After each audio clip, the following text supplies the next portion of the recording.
she a beauty, Clark? Don't be falling in love with it, guys.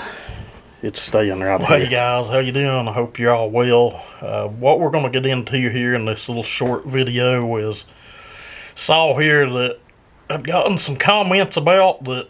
I don't guess people were really calling me a liar, but just kind of basically saying the top end I'm saying that's on the saw is not what's on it. So with all that said, we're going to give you a look at my Husky 61 project. I need to lay off the National Lampoon's quotes, I guess. I'm bad for that, quoting movie lines a lot if you ever meet me in person. Or hang around me for a period of time, but we've watched a lot of movies here over the last 20 years, the wife and myself and the girls. I guess the girls, the wife, and myself, you proper folk. Anyway, let's just start this by yanking the top cover off. I don't think we'll be able to see the actual numbers on the cylinder, but I'm pretty sure there's somewhere on the lines of 48 ZN1 or something. It is a 48mm open port top end. Saw is 61 cc's or 60 and a half, whatever it is.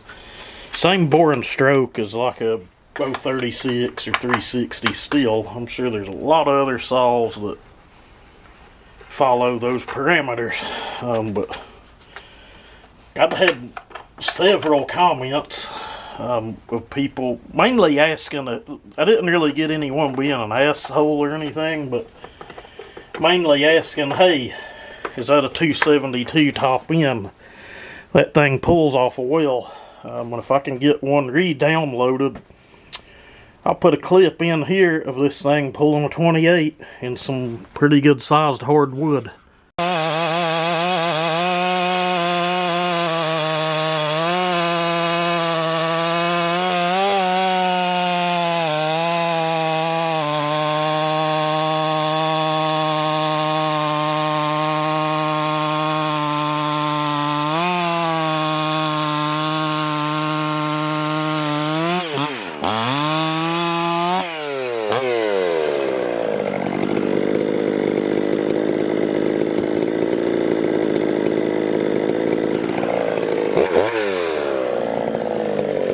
Alright guys, hopefully we got that clipped in, and I realized I'd been sitting around my mouth for 10 minutes on a dead battery on the other camera, so let me know, does this end of the video look better or worse, or about the same? Sound like an eye doctor.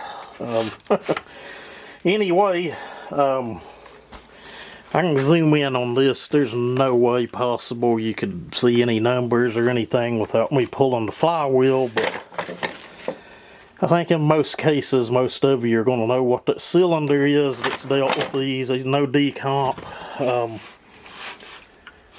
It is indeed 48mm cylinder. Lots of videos on the build of this saw.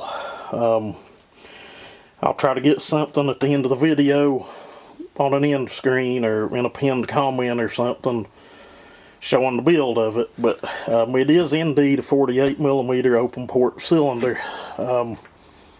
You can see it has the old intake track down in there, the old air filter.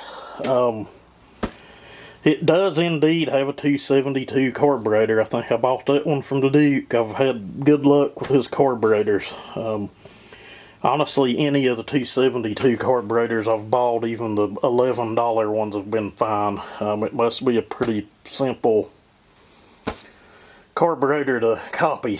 I'll say that, and the next time I get one of my others out, it won't run. But that one's doing good. It even still has a 61 muffler. You can see that it's a muffler that has the baffle in it. Most of that baffle's been cut out. Like I never got that thing to breathe the way it needed to. But there's no timing advance or anything on it. It does have the fine splined clutch. I am running a 272 clutch set up on it, I'm pretty sure. Let's see, what makes it tick. You can refer to those videos, but I show it. When I pulled it down here to port it, I didn't like the piston. It had a lot of wire on it. I had intentions of just re-ringing it, putting it back together. But what I ended up doing was figuring out, and for some reason a 365 special piston is taller and longer at the bottom on the skirt and taller at the crown than this old 61 piston. So what that allowed me to do was I took all of my squish clearance out of the squish band.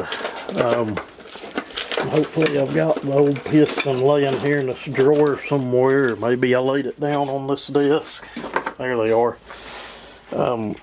Right here would be you know, your typical 372 piston.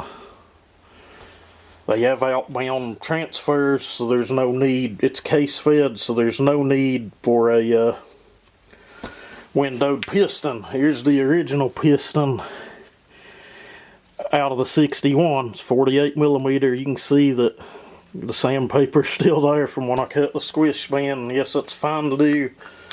You'll hear people tell you you can't do it. I've never had a problem doing that. You just got to keep things clean, take your time, and not get in a big old hurry, because you know, I guess you could screw the coating on the cylinder up, but I hear people say you'll leave a ring around the cylinder. I don't know. I've not had one show up. That's just me. You know, it is what it is, but I've got cutting mandrels here too, and I'll be honest with you guys, I try to stay away from doing machine work if I can get by with it, but on a lot of these, to get them to tick, you have to do something. But that's why I like playing with those cheap throwaway saws or clamshells. It takes this out of it. Most people, I've said it in other videos, don't want to think that you have to have that to get a saw to tick, and you don't. I've done 3 other of these with just base gasket delete and port timing changes, and they ran good. People that ended up with them love them. Use them a lot, I reckon, to my understanding. But anyway, that's kind of the deal with this one. Squish on it, I think, was pretty tight, 18-19 thousandths. I left the exhaust roof where it fell. I'm wanting to say it was maybe, I don't know. I know the exhaust roof was like at 104. You'd have to go back to that video. I might have raised it. I don't remember. Cutting all that out of that band seemed like it would have put it in an area where it needed raised. But you gotta think, this thing, I'd done it probably 2 years ago. I'd have to go back and look at notes on it. But I'm pretty sure the numbers on this fell around 104, 124, and 78. I originally put a old 365 piston in it that wasn't much better than the 61 piston. I had ran a couple tanks through it with that piston, and it seemed like compression would set in somewhere around 230. This piston was, I bought it from the Duke. It's moly coated. I don't know that it's been ran enough since then for the ring to even seat in the thing. I don't know.